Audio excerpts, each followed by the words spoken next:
Hamas के killer Gaza में चप्पे चप्पे पर फैल गए और अब हिजबुल्लाह को लेकर जो रिपोर्ट सामने आई है उसे नेतन्याहू को बेहद परेशान कर दिया। उत्तर कोरिया और हिजबुल्लाह के बीच पक्की दोस्ती देखकर नेतन्याहू के साथ बाइडेन को भी लग रहा है कि इस युद्ध में परमाणु बम की एंट्री हो सकती है।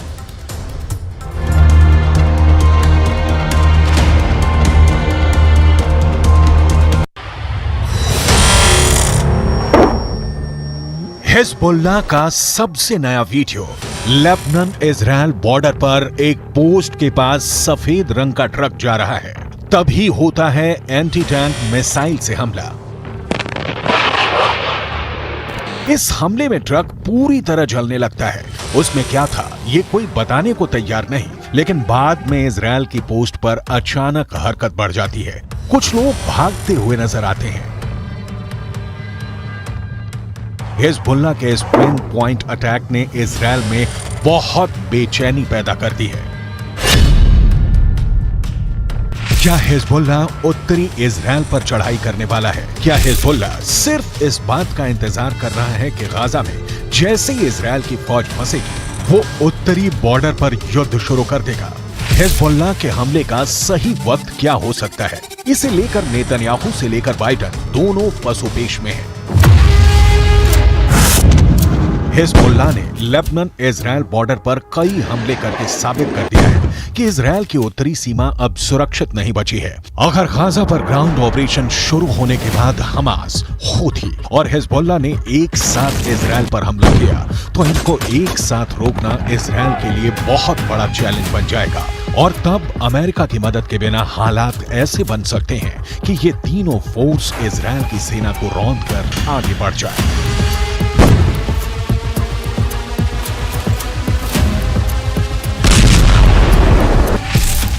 गाजा में हमास के लड़ाकों की तादाद 40 से 50 हजार के करीब है। उत्तर की तरफ लेबनान में मिलिशिया हिजबुल्लाह की तादाद 1 लाख से ज्यादा है। इनके सामने इजराइल में एक्टिव और रिजर्व फोर्स मिलाकर 6 लाख से ज्यादा सैनिक हैं। ये आंकड़े बताते हैं कि इजराइल के पास 4 गुना ताकत है।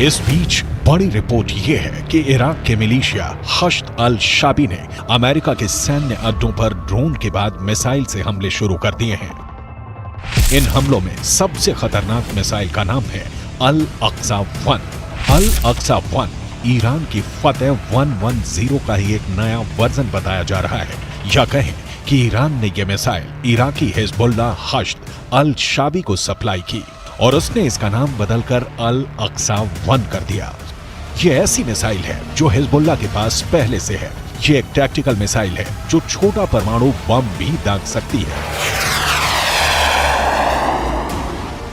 The barbarism is led by an axis of terror. The axis of terror is led by Iran. It includes Hezbollah, Hamas, Houthis, and their other minions. They seek to bring the Middle East and the world back to a dark age. They seek to torpedo, to derail any progress towards peace and the progress and the promise that we had in our budding peace treaties with our Arab neighbors. इसीलिए इस ballistic missile को लेकर अब सबसे बड़ा सवाल पूछा जा रहा है कि क्या हिजबुल्लाह के पास टैक्टिकल हमले के लिए परमाणु बम भी हो सकता है? ऐसा परमाणु बम जिससे कम दायरे में बड़ी तबाही मचाई जा सके। क्या हिजबुल्लाह के चीफ हसन नसरल्लाह ने ये परमाणु सीक्रेट अभी तक छुपा कर रखा हुआ है? 2006 में अमेरिकी कांग्रेस को दी गई एक रिपोर्ट में कहा गया था कि लेबनान की मिलिशिया हिजबुल्लाह के उत्तर कोरिया से गहरे संबंध हैं। उत्तर कोरिया हिजबुल्लाह को हथियार भी देता रहा है। इसमें रॉकेट और मिसाइल से लेकर बम और गोले भी हैं।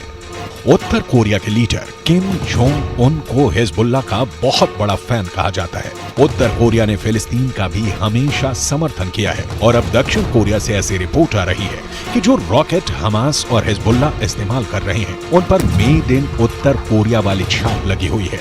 इनका लॉन्चिंग सिस्टम 2014 में ही उत्तर कोरिया से सप्लाई किया गया था। ऐसे रॉकेट हमास को भी मिले, हिजबुल्लाह को भी दिए गए। इसमें 122 मिलीमीटर का कात्यूशा रॉकेट भी है, जिससे हिजबुल्लाह ने उत्तरी इजराइल पर हमले तेज किए हैं। सवाल है, हिजबुल्लाह और किम जोंग उन का याराना डेंजर मार्क के ऊपर जा चुका है और क्या इसमें कोई परमाणु सीक्रेट भी छुपा हुआ है?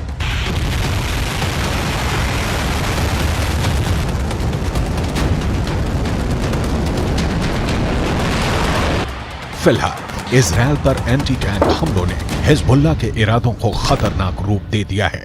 इजराइल हिजबुल्लाह के हथियारों को लेकर डरा हुआ है क्योंकि उसने अब तक जो एक्शन दिखाया है उसमें इजराइल की कई बड़ी पोस्ट के चीथड़े उड़ चुके हैं। हिजबुल्लाह ने 3 तरह की एंटी टैंक गाइडेड मिसाइलें इस्तेमाल की। ये है कॉर्नेट, इसकी रेंज 5 किलोमीटर तक है। ये रूस की मिसाइल है, लेकिन अब ईरान इसका देसी वर्जन देहलाविया तैयार कर चुका है और ऐसी बहुत सी मिसाइल अब हिजबुल्लाह के पास हैं। दूसरी है BGM-71 anti tank guided missile, range है 3.5 किलोमीटर। ये अमेरिका में बनी मिसाइल है, लेकिन अब इसकी नकल ईरान तैयार कर रहा है और उसने हिजबुल्लाह को सप्लाई की है। तीसरी है 85 कॉन्कोर्स, रेंज 4 किलोमीटर। ये भी रूस ने बनाई है और अब ईरान में ये दोसान नाम से तैयार की जाती है। इजराइल ने सीरिया से खतरे को देखते हुए गोलान पहाड़ियों में भी टैंक पहुंचा दिया है। ये हिस्सा पहले सीरिया का हिस्सा था, लेकिन 1967 के युद्ध में सीरिया से इजराइल ने इस हिस्से को अपने कब्जे में ले लिया। लेबनान, सीरिया और इजराइल के ट्राई जंक्शन वाले इलाके में हिजबुल्लाह का पूरा कंट्रोल है। इजराइल पर वार करने के लिए उसको जो मिसाइल मिली है वो उसे ईरान से सप्लाई की जाती रही है और ऐसी मिसाइलों का हिजबुल्लाह के पास बहुत बड़ा जखीरा है। तीनों मिसाइल बहुत ही घातक है, लेकिन अब एक बड़ी मिसाइल का नाम सामने आ रहा है, वो है फतह 110। इस मिसाइल से नेतन्याहू को डर लग रहा है, तो उसकी बहुत बड़ी वजह है ईरान की ये मिसाइल 300 किलोमीटर तक हमला कर सकती है और ये अपने टारगेट के 3 मीटर के दायरे में गिरती है। एक बैलिस्टिक मिसाइल का इतना सटीक होना बहुत बड़ी बात है और यही बात इजराइल को परेशान कर रही है। फतह 110 की 2 और खास बातें हैं जिसकी वजह से इसे रोकने में इजराइल को बहुत मुश्किल आ सकती है। ये सॉलिड फ्यूल वाली मिसाइल है, ये कम वक्त में लॉन्च के लिए तैयार की जा सकती है और ये रोड मोबाइल है, यानी इसे कहीं से भी लॉन्च किया जा सकता है और फिर अपना ठिकाना बदलना बहुत आसान है।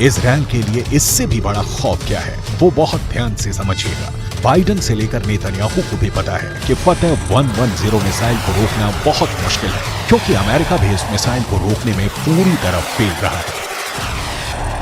अमेरिका को हमले की जानकारी तो मिल गई थी, इसीलिए उसके सैनिक आसपास अंडरग्राउंड हो गए थे। तब ईरान ने फतह मिसाइल का ही एक पुराना वर्जन इस्तेमाल किया था और अमेरिका के एयर डिफेंस सिस्टम इस मिसाइल को रोकने में नाकाम रहे थे। ईरान ने ऐसी करीब 20 मिसाइलें दागी थी। ये जहां गिरी वहां ऐसे ऐसे गड्ढे बने और 100 से ज्यादा अमेरिकी सैनिकों को धमाकों से गहरा सदमा पहुंचा था।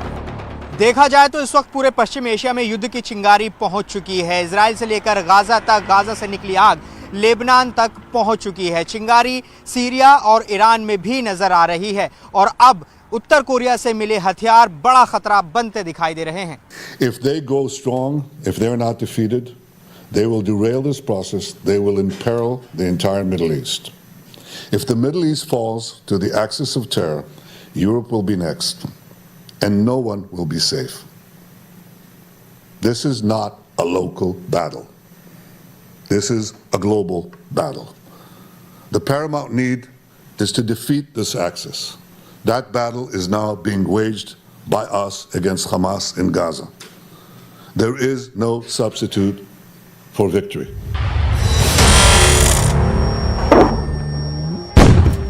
हिजबुल्लाह का खतरा बहुत बड़ा है, ये इजराइल भी जानता है और अमेरिका भी।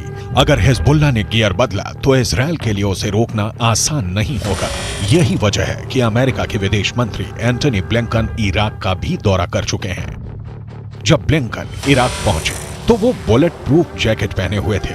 इराक में ऐसा खतरा बताता है कि अमेरिका इस वक्त वहां की मिलिशिया हश्द अल शाबी से भी घबराया हुआ है, क्योंकि ईरान समर्थित इस गुट ने अब इराक और सीरिया दोनों जगह अमेरिका के अड्डों पर हमले शुरू कर दिए हैं।